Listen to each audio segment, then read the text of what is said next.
और इस वक्त की बड़ी खबर गुजरात से। गुजरात में राज्यसभा ज़िमनी इंतखाबात का मामला। कांग्रेस की अर्जी पर सुप्रीम कोर्ट ने इलेक्शन कमीशन को नोटिस जारी किया है। 24 जून तक इलेक्शन कमीशन से अदालत ने इस बारे में जवाब मांगा है। इलेक्शन कमीशन ने 2 राज्यसभा की सीटों पर अलग अलग चुनाव कराने का फैसला किया है। इलेक्शन कमीशन के फैसले को गुजरात कांग्रेस ने चैलेंज किया है।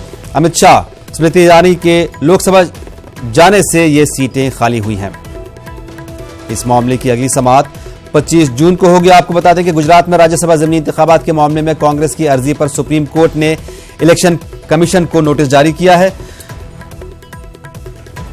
इलेक्शन कमीशन ने अदालत से 24 जून तक जवाब मांगा है।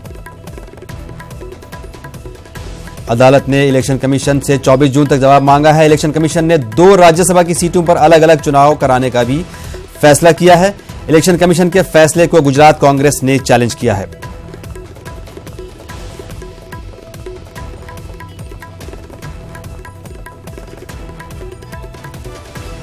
कांग्रेस की अर्जी पर सुप्रीम कोर्ट ने इलेक्शन कमीशन को नोटिस जारी किया है। इस बारे में हमारे नुमाइंदे सुशील पांडे लाइन पर मौजूद हैं। सुशील, अचानक ये क्या मामला है, इलेक्शन कमीशन को नोटिस जारी कर दिया गया है?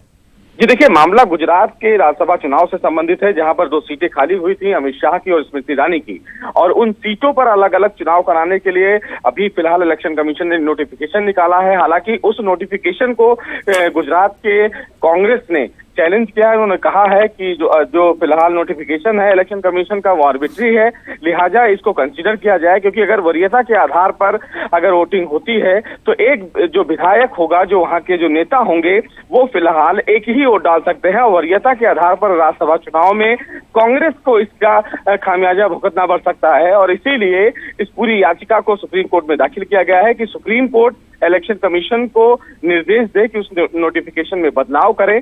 तो अब देखना इस मामले में ये होगा कि जब सुप्रीम कोर्ट इस मामले में चुनाव आयोग से रिप्लाई, फिलहाल नोटिस जारी करके रिप्लाई मांगा है, तो चुनाव आयोग अपना क्या कुछ जवाब दाखिल करता है, क्योंकि चुनाव आयोग का जवाब काफी अहम होगा कि वो जो 5 जुलाई का इलेक्शन है, उस इलेक्शन प्रोसीजर में क्या वो बदलाव करता है या नहीं करता है। लेकिन इससे पहले मैं आपको बता दूं कि इलेक्शन कमीशन के कई मामले ऐसे आए थे सुप्रीम कोर्ट में, जिसमें सुप्रीम कोर्ट ने ये साफ कहा है कि इलेक्शन कमीशन का अपना विशेषाधिकार है और वो ये बेहतर समझता है कि वो चुनाव कैसे करवाया जाए। तो काफी अहम होगा इलेक्शन कमीशन का जवाब, और ऐसे में देखना यह भी होगा कि क्या गुजरात कांग्रेस को इस राज्यसभा चुनाव में राहत मिल पाती है या फिर नहीं। जी, इस मामले में अगली समाअत 25 जून को होगी। बहुत शुक्रिया सुशील पांडे जानकारी के लिए।